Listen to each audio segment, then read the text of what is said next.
Hello guys, welcome back to my YouTube channel. जैसा कि आप सब लोगों को पता है कि हमारी दिल्ली सल्तनत की सीरीज़ ख़त्म हो चुकी है। आज से हम स्टार्ट करने वाले हैं मुग़ल साम्राज्य। तो मुग़ल साम्राज्य की नींव रखी थी बाबर ने 1526 में। तो चलिए पढ़ते हैं बाबर को। बाबर का शासनकाल था 1526 से 1530 तक। ठीक। पानीपत का प्रथम युद्ध 21 अप्रैल 1526 को बाबर तथा इब्राहिम लोदी के बीच बीच हुआ। इसमें बाबर की जीत हुई। मतलब पानीपत की प्रथम प्रथम युद्ध में बाबर ने इब्राहिम लोदी को हरा दिया था, जो कि 21 अप्रैल 1526 में हुआ था। इसमें बाबर की जीत हुई और बाबर ने मुगल साम्राज्य की नींव रखी। ठीक। आगे चलते हैं। बाबर का जन्म 1483 को फरगना में हुआ था। बाबर का जन्म 1483 को हुआ था फरगना में। ठीक। इसके पिता का नाम उमर शेख मिर्जा था। बाबर ने भारत पर 5 बार आक्रमण किया। बाबर ने भारत पर 5 बार आक्रमण किया था। ठीक। उस्ताद अली तथा मुस्तफ़ा बाबर के दो निशानेबाज थे। ठीक है। आगे चलते हैं। खाबना का युद्ध। खाबना का युद्ध 1527 में बाबर और राणा सांगा के बीच हुआ था। ये याद रखना है, खाबना का युद्ध कब हुआ था। 1527 में बाबर और राणा सांगा के बीच।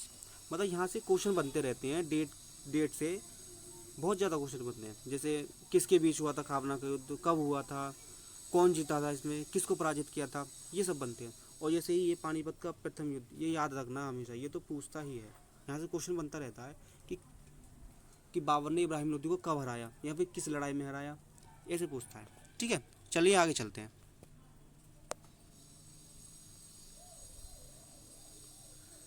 चंदेरी का युद्ध 1528 में बाबर और मेंदिनी राय के बीच हुआ।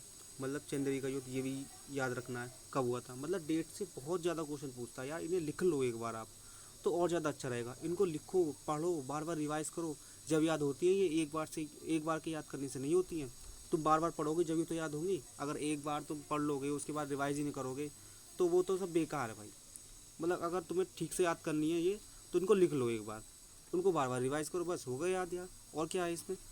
ठीक है। चलिए आगे पढ़ते हैं। इसमें बाबर की जीत हुई। घाघरा का युद्ध 1529 में हुआ था। किसके बीच हुआ था? बाबर और नुसरत शाह के बीच। ठीक है। इसमें भी बाबर की जीत हुई थी। इन्हें लिख लो, इसको भी लिख लो, इसको भी लिख लो, पीछे की डेट थी उन्हें भी लिख लेना वीडियो को पॉज करके। चलिए आगे चलते हैं। बाबर ने अपनी आत्मकथा तुजुक ए बाबरी को तुर्की भाषा में लिखा। मतलब तुजुक ए बाबरी को तुर्की भाषा में लिखा, जिसका अनुवाद फारसी भाषा में अब्दुल रहीम खाने खाना ने बाबरनामा के रूप में किया। ठीक है। मतलब बाद में फारसी में जो अनुवाद किया था वो अब्दुल रहीम खाने खाने ने किया था बाबरनामा के नाम से। तो यहाँ से क्वेश्चन बनता है कि बाबरनामा किसकी आत्मकथा है और बाबरनामा किसने लिखी थी। ठीक है। या फारसी में अनुवाद किसने किया था, ये पूछता है। तो चलिए आगे पढ़ते हैं। बाबर की मृत्यु 1530 में आगरा में हुई। बाबर का उत्तराधिकारी हुमायूं था। उसकी मृत्यु हो गई थी 1530 में बाबर की। ठीक है। बाबर का मकबरा काबुल अफगानिस्तान में है। बाबर का शासनकाल 1526 से 1530 तक चला। बस इतना ही, इतना याद रखना है आपको। इतना ही पूछता है क्वेश्चन में, बस इतना याद रखना है बाबर के बारे में। छोटा सा है यार, इसको याद नहीं रख सकते क्या? चलो चलिए आगे चलते हैं। अब पढ़ते हैं हुमायूं।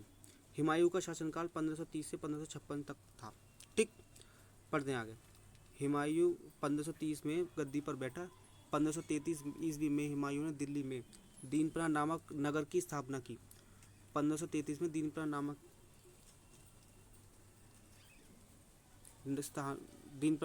स्थान की नगर की स्थापना की। ठीक। चौसा का युद्ध, ये याद रखना, चौसा का युद्ध कब हुआ था? 1539 में हुमायूं और शेरशाह सूरी के बीच हुआ था, जिसमें शेरशाह सूरी जीत गया। ये यहाँ से क्वेश्चन बनता है, कन्नो मतलब चौसा का युद्ध कब हुआ था? 1539 में। किस किस के बीच हुआ था? हुमायूं और शेरशाह सूरी के बीच। मतलब कौन हरा था इसमें? हुमायूं हरा था। ठीक है। कन्नौज का युद्ध याद रखना 1540 में। किस किस के बीच हुआ था? हुमायूं और शेरशाह सूरी के बीच। और इसमें हुमायूं हार गया और भारत छोड़कर चला गया। ठीक। ये भी याद रखना है। हुमायूं 1555 को दोबारा दिल्ली की गद्दी पर बैठा। हुमायूं के पुस्तकालय का नाम सोरमंडलम था। ठीक है। हुमायूं की मृत्यु 1556 में दीनपरा भवन में पुस्तकालय की सीढ़ी से गिरकर हो गई थी। जो दीनपरा भवन में पुस्तकालय था उसकी सीढ़ी से गिरकर उसकी मृत्यु हो गई थी। तो चलिए आज के लिए सब इतना ही, आगे मिलते हैं नेक्स्ट वीडियो में, जब तक के लिए थैंक यू।